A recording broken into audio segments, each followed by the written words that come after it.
자, 작년 6평 시험지인데 꽤 잘 봤고요. 첫 페이지에서는 이제 봐야 될 게 좀 여러 있습니다. 첫 번째는 이제 혈중 포도당 농도가 증가하면 인슐린의 분비가 촉진된다. 여기에서 이제 봤을 때 이거는 항상성이겠죠, 그렇죠?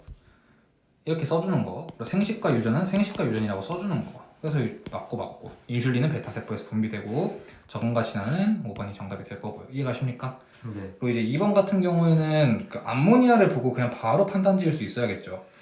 암모니아를 보고 얘가 바로 단백질이다. 그리고 얘는 이 탄수화물이다. 그러면 맞고 간에서 암모니아가 요소로 전환된다는 걸 알고 있어야 되고요. 지방의 노폐물에는 이산화탄소가 있다. 이것도 당연히 맞는 말입니다. 이해가십니까? 네. 그리고 얘 같은 경우는 G1기, S기, G2기, M기 이렇게 될 텐데 S기에 DNA 복제가 일어난다. 맞고요. 이해가십니까? 네. 그 다음에 이 A 같은 경우에는요. 이제 방추사에서 이제 방추사가 형성되는 얘를 이제 중심체라고 합니다. 이해가십니까? 네. 이제 방추사가 형성되는 얘 이름을 중심체라고 부릅니다. 그래서 동원체가 아니고요. 동원체 같은 경우에는 이제 얘 보고 말하는 겁니다. 네. 알겠죠? 나는 디귿시기에 관찰되는 세포이다라고 되어 있는데 이거는 당연히 분열기에 이제 그 염색체가 합쳐지니까 이해가십니까? 네. 그래서 기억 디귿이 정답이 될 거고요. 괜찮나요? 네. 그 다음에 이제 1에서 3의 에너지 소비량과 에너지 섭취량이 나와 있는데 얘만 증가하고 지금 얘네 둘이 같잖아요. 그렇기 때문에 변화가 없는 거는 둘이 섭취량과 소비량이 같기 때문이구나라는 걸 알 수 있고 체중이 증가했다는 건 얘가 섭취량이 이거고 소비량이 이거라는 걸 알 수 있겠죠. 네. 그래서 기억이 틀렸고 3은 균형을 이루고 있다. 균형을 이루고 있으니까 체중에 변화가 없겠죠. 그리고 섭취량이 적은 상태가 지속되면 체중이 왜 증가합니까? 줄어들겠죠. 이해가십니까? 네. 병원체 세 가지의 특징인데 이런 문제가 나왔을 때 어떻게 해야 되냐? 제일 핵심이 되는 건 바이러스입니다. 왜? 바이러스 같은 경우에는 독립적으로 이제 단백질을 갖고 있다, 그리고 핵산을 갖고 있다라는 것 빼고 다 아니거든요. 독립적 아니고요. 곰팡이도 아니기 때문에 이 B가 독감이 되는 겁니다. 이해가십니까? 네. 그리고 이제 곰팡이에 속하고 단백질이고 독립적으로 물질대사를 하는 이 친구 누구? 무좀이가 A가 될 거고요. 그럼 말라리아가 C가 될 거기 때문에 A가 무좀이다 맞고요. B의 병원체는 특징 기억을 갖고요. 말라리아는 모기를 매개로 전염이 됩니다. 이해가십니까? 네. 다음 생태계에서 물질의 순환인데 이거 가끔 이제 학생들이 틀릴 수 있단 말이죠. 생태계에서 질소는 순환하지 않습니다. 절대 아니고요. 탈지산화 작용에 세균이 관여합니다. 네, 세균이 관여합니다. 이해가십니까? 네. 그리고 이제 얘 같은 경우에는 탈질소세균이 이제 관여한다는 거 알아두셔야 되고요. 식물의 광합성에 이산화탄소가 이용됩니다. 맞고요. 괜찮나요? 정답은 B, C가 된다는 거 알아두시면 좋습니다. 이 시험지 같은 경우에는 이제 총평하자면 어려운 문제가 15번도 신유형이었고요. 그 다음에 이제 이것도 꽤나 좀 어려웠을 수 있는 문제였고요. 이것도 이 16번 때문에 많은 변형 문제들이 많이 나오고 있습니다. 7번 갈게요. 자극 전보다 자극 후에 그 심장 박동이 더 잦아졌죠.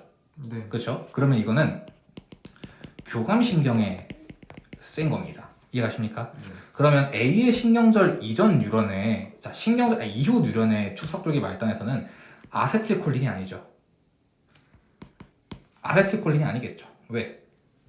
얘는 교감신경이니까 이렇게 생긴 애 거란 말이죠. 네. 그럼 이제 여기 그 교감, 얘가 부교감이라고 쳤을 때 밑에는 부교감이고 이제 위에가 이제 교감이라고 쳤을 때 여기는 이제 아세틸콜린이 나오고 여기는 이제 뭐가 나올까요?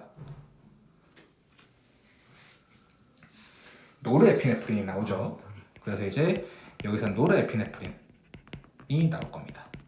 이해가십니까? 네. 그 다음에 기억이 작용하면 심장 박동수가 증가했기 때문에 이것 또한 교감신경에서 이해가십니까? 네.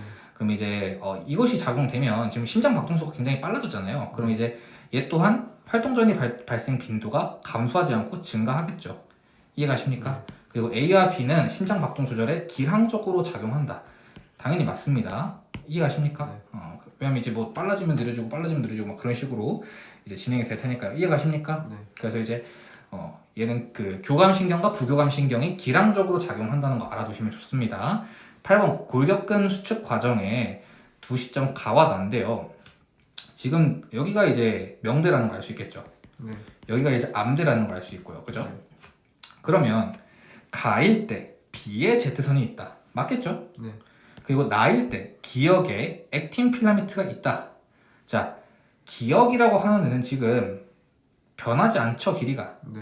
그렇죠? 그러면 이제 기역이는 마이오신.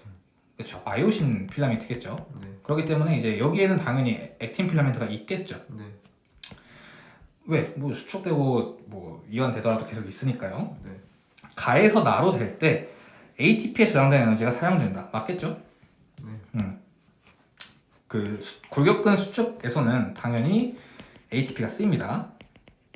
이해가십니까? 수축되고 이완되는데 ATP가 쓰여요. 다음 9번 가시면 ADH 농도에 따른 기억을 나타낸 것이다 라고 되어 있는데, 자, ADH가 증가하면 증가할수록 자, 오줌 생성량은 당연히 줍니다.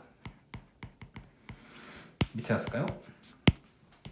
ADH가 증가하면 물의 재흡수가 증가하기 때문에 오줌이 생성되지 않아요. 물이 없으니까요. 이해가십니까? 네. 근데 물이 없어지면 이제 물이 없다는 거잖아요. 물이 없으면 당연히 삼투압은 오줌의 삼투압은 높아지겠죠. 네. 그렇기 때문에 얘에 들어갈 기억은 오줌 삼투압입니다. 이해가십니까? 네. 그리고 ADH는 뇌하수체 후엽에서 분비된다. 이거는 뭐 외워야 되는 거고요. 그리고 오줌 생성량이 아니라 오줌 삼투압이라는 거. 그럼 이제 단위 시간당 수분 재흡수량은 C1일 때가 C2일 때보다 많다라고 되어 있어요. 이거는 이제 ADH가 농도가 더 높을 때, ADH 농도가 더 많으면 많을수록 재흡수가 더 많이 될 테니까 C2일 때가 더 많겠죠. 이해가십니까? 네. 그래서 9번에 1번이 정답이 됩니다. 괜찮나요? 네. 10번 가시면 이제 방어작용인데, 자, 천천히 읽어볼게요. 아직 인강은 안 들었으니까. 유전적으로 동일하고 X에 노출된 적이 없는 생쥐 A, D를 준비합니다. 그때 각각 2회에 걸쳐 A, B에 X를 주사했고 A와 B에서 특이적 방어작용이 일어나는지 확인을 합니다. 일정 시간이 지난 후 나의 A에서 기억을 분리하여 C에 줬고 나의 B에서 니은을 분리하여 D에 주사합니다. 이들은 혈장과 기억세포를 순서 없이 나타낸 것인데요. 자, 일단 A하고 B에 이제 X를 넣는다고 하면 무조건 특이적 방어작용은 일어납니다. 왜냐면 우리 몸에 예를 들어서 코로나 바이러스가 들어왔다고 하더라도 우리가 코로나 바이러스에 한 번도 접촉된 적이 없다고 하더라도 몸속에서는 얘를 방어하기 위해서 특이적으로 이제 뭐 형제세포 뭐 아니면 이제 대식세포부터 시작을 해서 얘네들이 뭐 보조티 림프 다 일어납니다. 근데 이제 다만 처음 본 애들은 잘 대처를 못할 뿐이죠. 그렇기 때문에 얘는 무조건 특이적 방어작용이 존재하고요. 구간 1에서 X에 대한 항체가 형질세포로부터 생성되었다. 자, 제가 뭐 이 과정에 대해서 전체적으로 설명해 주는 거 수업 시간에 해주면 되지만 그 시험 때는 딱딱딱 풀어야 되니까 시험 때는 항체가 형질세포로부터 생성되었다. 지금 여기에서 항체가 생성이 됐죠. 항체가 생성이 됐으면 당연히 항체는 어디에서 나오느냐를 묻는 거예요. 항체는 형질세포로부터 무조건 생성이 되기 때문에 네, 형질세포에서 항체가 나옵니다. 근데 만약에 이 선지가 기억세포에서 생성되었다 하면 틀린 선지예요. 기억세포는 형질세포를 만들고요. 형질세포에서 항체가 나오는 겁니다. 이해가십니까? 구간 2에서는 X에 대한 1차 면역. 자, 1차 면역이라는 건 주사를 했는데 얘가 항체가 생기기만 하면 1차 면역인 거예요. 근데 만약에 이렇게 하고 다시 한 번 더 X를 주사를 했어요. 그때 이렇게 더 많이 주사를 했으면 이때 이 X 주사를 했을 때 기억세포가 생겼고 이때 주사를 했을 때 기억세포가 바로 형제세포를 만들면서 항체 양이 많이 나온 얘를 보고 우리는 2차 면역이라고 부릅니다. 이해가십니까? 네.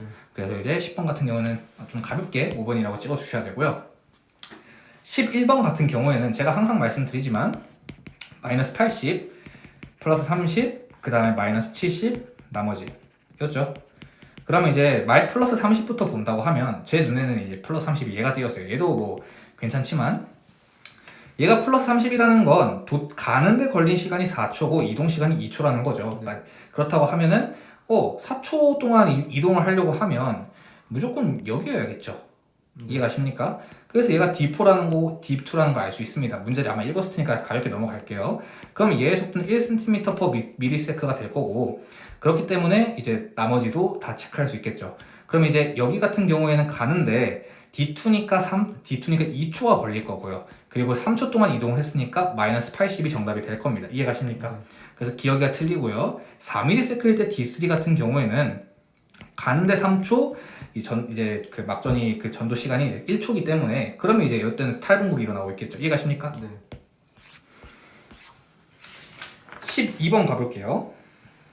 12번 같은 경우에는 여기서 기억 자극이 온 후에 체온이 상승했잖아요. 그죠? 네. 체온이 상승했다는 건 이제 저온 자극을 줬기 때문에 체온이 상승했겠죠. 네. 이해가십니까? 저온 자극을 주면 이제 춥다, 체온 올려야겠다 해서 이제 올라가는 거고 얘는 고온 자극이 될 것입니다. 이해가십니까?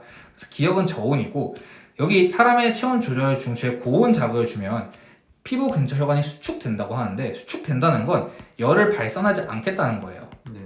근데 지금 고온이 좋다고 하면 내 몸이 뜨거우면 당연히 열을 발산해야 되기 때문에 이 선지도 틀린 선지가 되는 겁니다. 이해가십니까? 그리고 사람의 체온 조절 중추는 당연히 시상하부고요. 자, 이 12번의 디귿 선지와 여기 9번의 1번 기억 선지는 주는 문제입니다. 알겠죠? 무조건 맞추셔야 하는 문제고요. 13번 같은 경우에는 일정 기간 동안 조사한 종 A에서 C의 단위 면적당 생물량 변화를 그리고 나는 A, C 사이에서 먹이사슬을 나타낸 것입니다. 자, 그럼 종 A가 생산자이고 종 B가 1차 소비자고 종 C가 2차 소비자라는 걸 알 수 있을 텐데요. 1시기 동안 C의 생물량, 자, 이거는 표를 보셔야 합니다. 1시기 동안 C는 가만히 있죠. 근데 지금 저기 B가 지금 증가하고 있기 때문에 얘가 증가한 걸로 봐야겠죠. 그 다음에 C는 1차 소비자이다. 당연히 아니고요.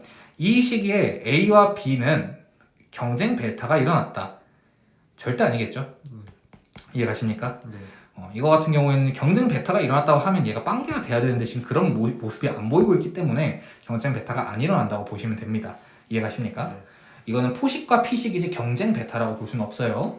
그리고 경쟁 베타라는 건 거의 이제 비슷한 지위를 가진 애들이 싸워서 이제 그 지위를 먹게 되는 거란 말이죠. 먹이적 지위든 아니면 뭐 그 이제 생물이 사는 지위든.